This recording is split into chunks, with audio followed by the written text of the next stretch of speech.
اگر اس نے 4 مہینے کے اندر اندر اپنی قسم نہیں توڑی تو اس کی طلاق بائنہ ہو جائے گی، اور طلاق بائنہ کا حکم ہے کہ دوبارہ نکاح کیا جائے، یعنی دوسری طلاق ہو جائے گی، اور دوسری طلاق کے بعد حکم ہے کہ نکاح دوبارہ کیا جائے اور نکاح کی تجدید کی جائے۔ تو بہتر یہ ہے کہ قسم توڑ لے، اور جب قسم توڑے گا تو پھر قسم کا کفارہ دینا پڑے گا۔ یہ قسم منعقدہ کا کفارہ اللہ تعالیٰ نے اس آیت مبارکہ میں بیان فرماتے ہوئے 4 آپشن بیان کیے ہیں۔ 4 آپشنوں میں سے پہلا آپشن یہ ہے کہ اللہ تعالیٰ ارشاد فرماتا ہے، ترجمہ سماعت فرمائیں، وَلَٰكِن يُؤَاخِذُكُم بِمَا عَقَّدتُّمُ الْأَيْمَانَ، لیکن اللہ تعالیٰ تمہاری ان قسموں کے بارے میں گرفت فرماتا ہے، پکڑ فرماتا ہے جو تم ارادہ تن قسم کھا لیتے ہو، اور اس قسم کو اگر توڑا جائے تو اس کا کفارہ یہ ہے جس کا پہلا آپشن ہے۔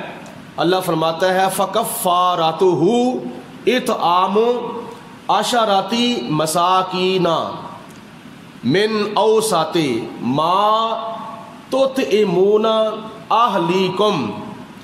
اللہ فرماتا ہے کہ اگر قسم توڑی جائے تو پھر اس کا کفارہ پہلے نمبر پر یہ ہے کہ 10 مسکینوں کو کھانا کھلایا جائے، اور کھانا بھی کون سا؟ کھانا بھی وہ کہ من اوسط ما تطعمون اہلیکم، جو کھانا تم درمیانی قسم کا اپنے گھر والوں کو کھلاتے ہو۔ ادنا قسم کا کھانا نہ کھلایا جائے اور زیادہ فضول خرچی بھی نہ کی جائے، جو تم اپنے گھر والوں کو کھلاتے ہو وہ درمیانے قسم کا کھانا جو ہے وہ 10 مسکینوں کو کھلایا جائے۔ یہ پہلا آپشن ہے۔ اور دوسرا آپشن یہ ہے او کسوتہم، یا ان کو درمیانی قسم کا کپڑا پہنایا جائے، 10 مسکینوں کو یا کپڑا پہنا دیا جائے۔ اور تیسرا آپشن یہ ہے او تحریر رقبہ، یا کسی مسلمان غلام کو یا باندی کو خرید کر آزاد کیا جائے۔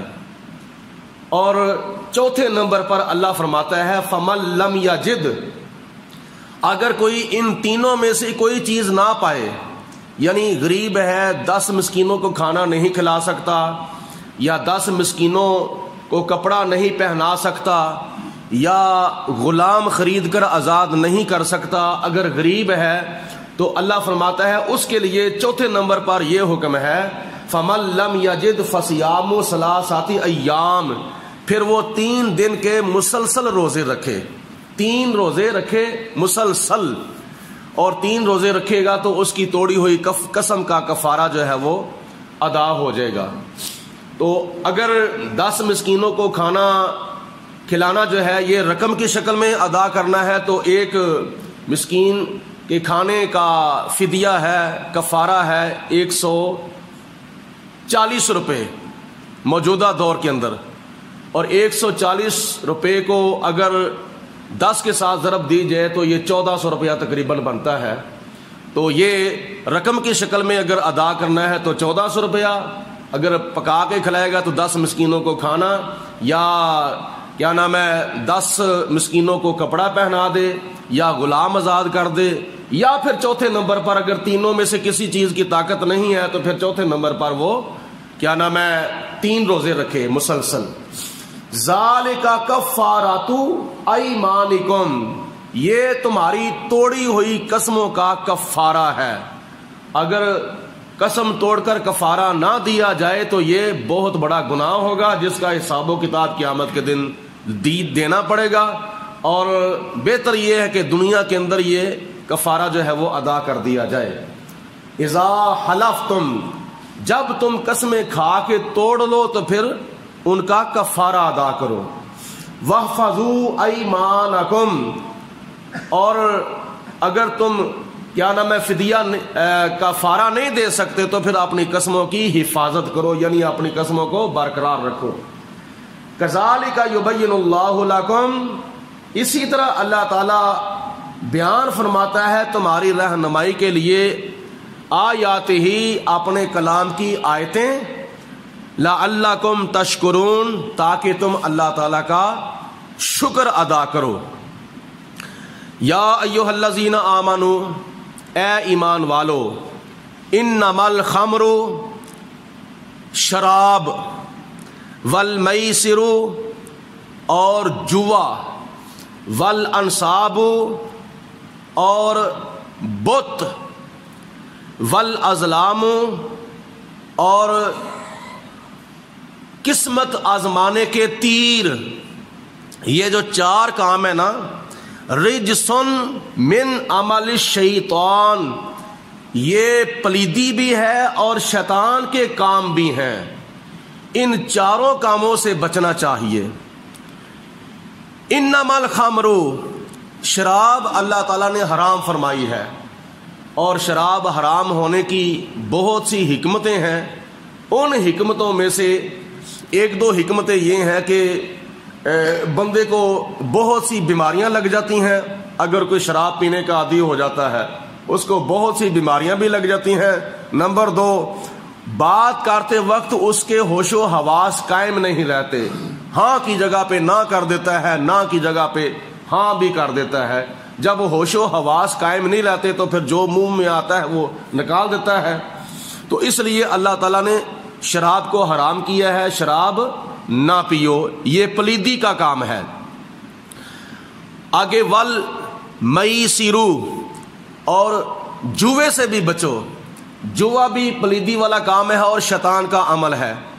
جوے کے اندر بندہ اگر فائدہ حاصل کرتا ہے تو نقصان بھی کر سکتا ہے، اور پھر جوا کھیلنے والے آپس میں ایک دوسرے کے دشمن بھی بن سکتے ہیں، معاملہ قتل و غارت تک بھی پہنچ سکتا ہے۔ تو اس لیے اللہ تعالیٰ نے جوے سے بھی منع فرمایا ہے۔ والانصاب، اور یہ بت جو ہیں ان سے بھی اللہ تعالیٰ نے منع فرمایا ہے۔ انصاب جمع ہے نصب کی۔ نصب وہ جگہ ہے جو کافروں نے بتوں کے سامنے مقرر کی ہوئی تھی، اور اس جگہ پر لا کر اپنے جانوروں کو وہ ذبح کرتے تھے، اور ان کا نظریہ یہ ہوتا تھا کہ ہمارا خدا راضی ہو جائے، ہمارا بت راضی ہو جائے، ہمارا رب راضی ہو جائے۔ یہ کافروں کا طریقہ تھا، اللہ تعالیٰ نے منع فرمایا ہے، یہ بھی شیطان کا عمل ہے۔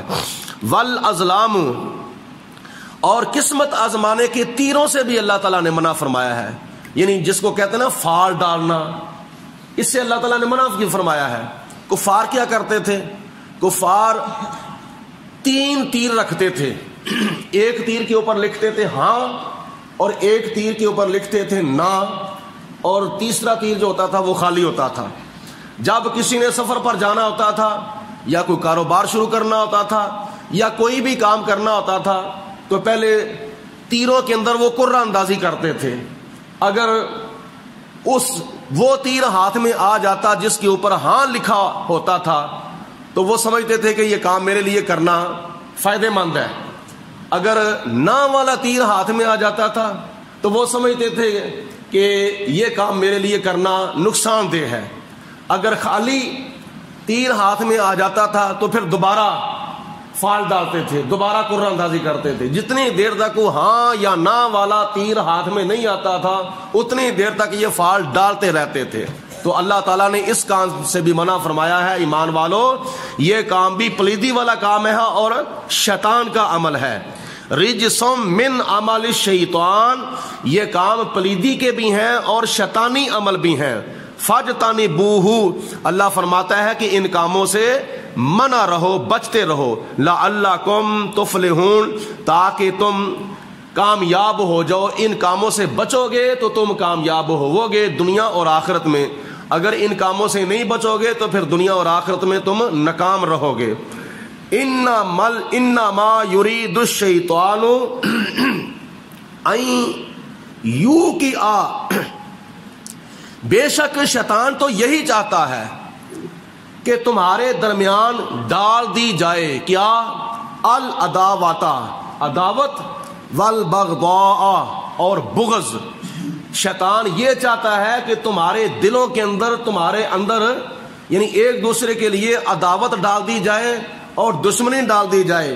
شیطان تمہیں ایک دوسرے کا دشمن بنانا چاہتا ہے اور ایک دوسرے کا ویری بنانا چاہتا ہے.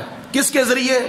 فی الخمر، شراب کے ذریعے، والمیسر، اور جوے کے ذریعے، وَيَصُدَّكُمْ عَنْ ذِكْرِ اللَّهِ، اور تمہیں ان دونوں کاموں کے ذریعے یعنی شراب اور جوے کے ذریعے شیطان تمہیں ایک تو ایک دوسرے کا دشمن بنانا چاہتا ہے، تمہارے درمیان عداوت اور بغض پیدا کرنا چاہتا ہے، اور تیسرے نمبر پر ان دونوں کاموں کے ذریعے تمہیں اللہ تعالیٰ سے دور بھی کرنا چاہتا ہے، اللہ تعالیٰ کے ذکر سے تمہیں دور بھی کرنا چاہتا ہے، اور چوتھے نمبر پر وَعَنِ الصَّلَاةِ، اور تمہیں نماز سے بھی دور کرنا چاہتا ہے شراب کے ذریعے اور جوے کے ذریعے. فَهَلْ أَنْتُمْ مُنْتَهُونَ، تو کیا تم باز آ جاؤ گے؟ یعنی کیا تم ان چیزوں سے بچو گے؟ اگر بچو گے تو کامیاب ہو جاؤ گے، اگر نہ بچو گے تو پھر ناکام ہو گے. تو ان چیزوں سے بچنے کے لیے کیا کرنا چاہیے؟ یعنی شراب سے بچنے کے لیے، جوے سے بچنے کے لیے، اور نصب سے بچنے کے لیے، اور چوتھے نمبر پر قسمت آزمانے والے تیروں سے بچنے کے لیے یعنی فال سے بچنے کے لیے کیا کرنا چاہیے؟ اللہ نے فرمایا وَأَطِيعُوا اللَّهَ، اللہ تعالیٰ کی اطاعت کرو، اللہ تعالیٰ کے حکم کے اوپر عمل کرو. وَأَطِيعُوا الرَّسُولَ، اور اللہ تعالیٰ کے پیارے رسول حضرت محمد مصطفیٰ صلی اللہ علیہ وسلم کی اطاعت کرو، آپ کی فرما برداری کرو. وَاحْذَرُوا، اور شیطان کا کھیڑا چھوڑ دو، شیطان کی اتباع چھوڑ دو، شیطان کی پیروی کرنی چھوڑ دو. فَإِن تَوَلَّيْتُمْ، پھر اگر کوئی اس حکم سے منہ پھیر لے گا یعنی شیطان کے پیچھے لگ جائے گا، فَاعْلَمُوا، تو جان لو کان کھول کے، أَنَّمَا عَلَىٰ رَسُولِنَا الْبَلَاغُ الْمُبِينُ، تو صرف اور صرف میرے پیارے رسول آخری نبی حضرت محمد مصطفیٰ صلی اللہ علیہ وسلم کے اوپر بس میرا پیغام تمہارے تک پہنچانا ہی بس لازمی تھا.